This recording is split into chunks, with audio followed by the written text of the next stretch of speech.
Isaac Newton, the genius born in the shadow of an apple. A cold, desolate night in the year 1643. In a small, quiet village called Woolsthorpe in England, inside a tiny farmhouse whose name no one would ever remember, a weak, sickly, premature baby opened his eyes to the world.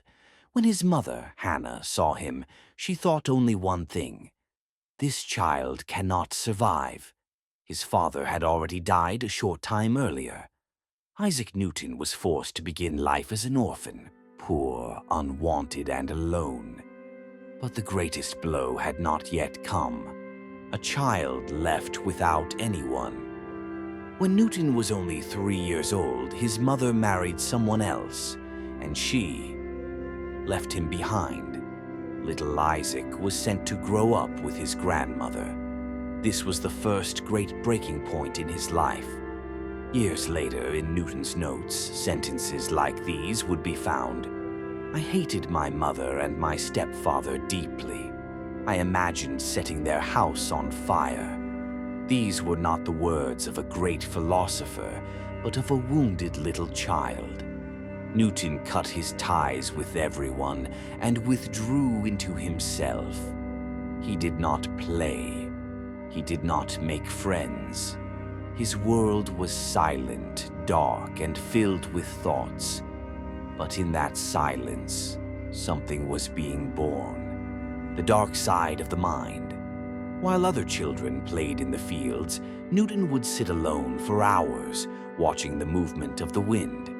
He made his own toys to play with. Sundials, mechanical mills, simple machines. No one showed him anything. He was simply curious. And he built.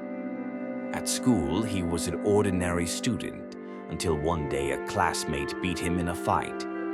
Yes, the first great turning point in Newton's life began with a fight with a friend. That day, he made a promise to himself: I will surpass everyone.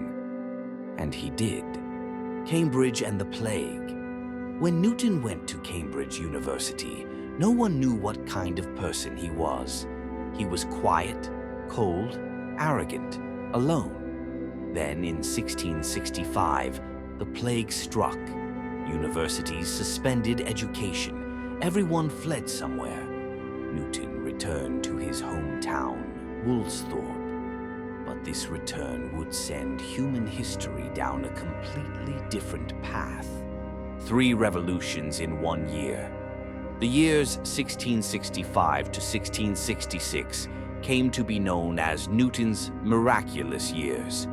He was only 23 years old. In that single year, he laid the foundations of the laws of motion, developed the idea of gravity, formed the foundations of calculus, questioned the nature of light, and yes, the famous moment. He sat lost in thought beneath an apple tree. But before the apple ever fell on his head, Newton asked himself this: if this apple can fall to the ground, why don't the sun and the moon fall? That revolutionary question became the key to explaining the universe. Of course, there was a price.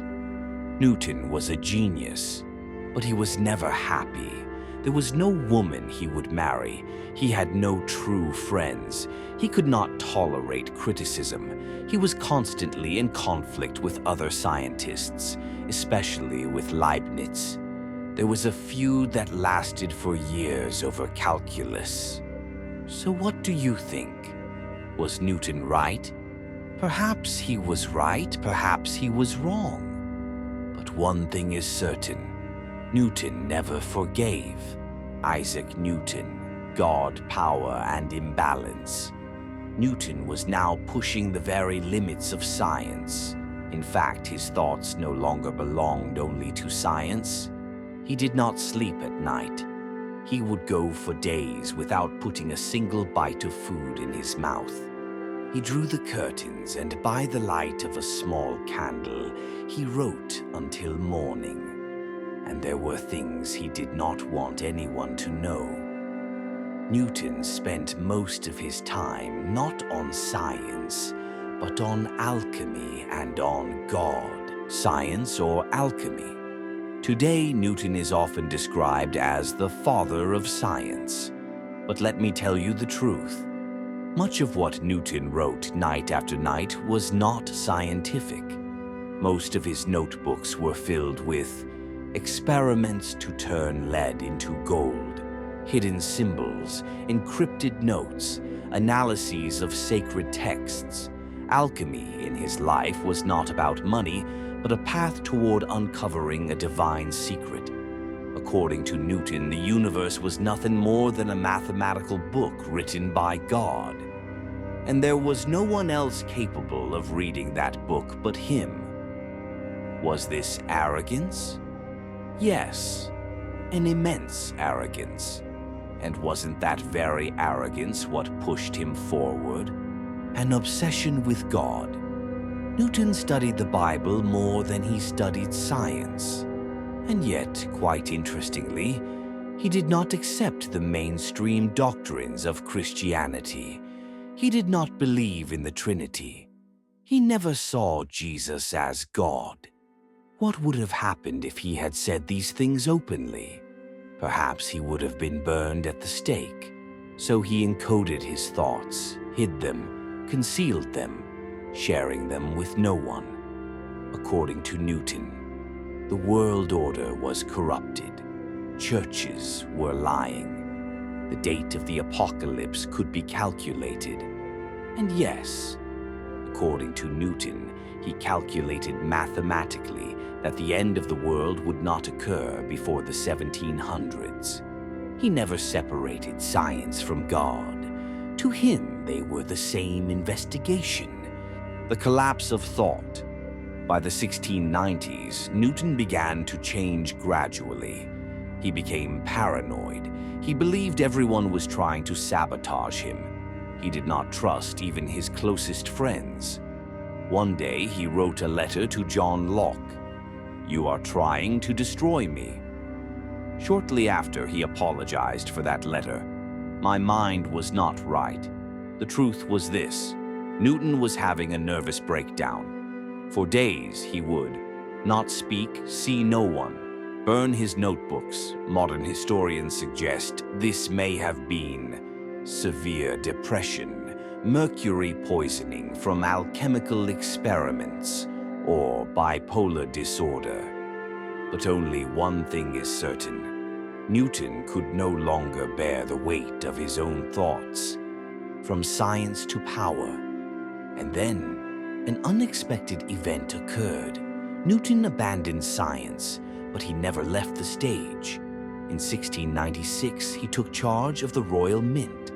In today's terms, this meant immense power, and Newton was ruthless there. Those who forged counterfeit money. He interrogated them personally, had them tracked down, took them all to court. Some were directly led to execution because of him. Newton remained silent in science, but when he took power into his hands, he showed no mercy to anyone. Fame and loneliness. In 1705, the Queen declared him a Sir. He was now Sir Isaac Newton, but that title brought him neither peace, friendship, love. He remained alone until the end of his life. Those who visited him described him like this: cold, distant, not a man, but a law. He never married. There is no evidence that he ever fell in love. He deliberately kept his emotions locked inside, and the end of life. In 1727, he died at the age of 84. He was buried in Westminster Abbey.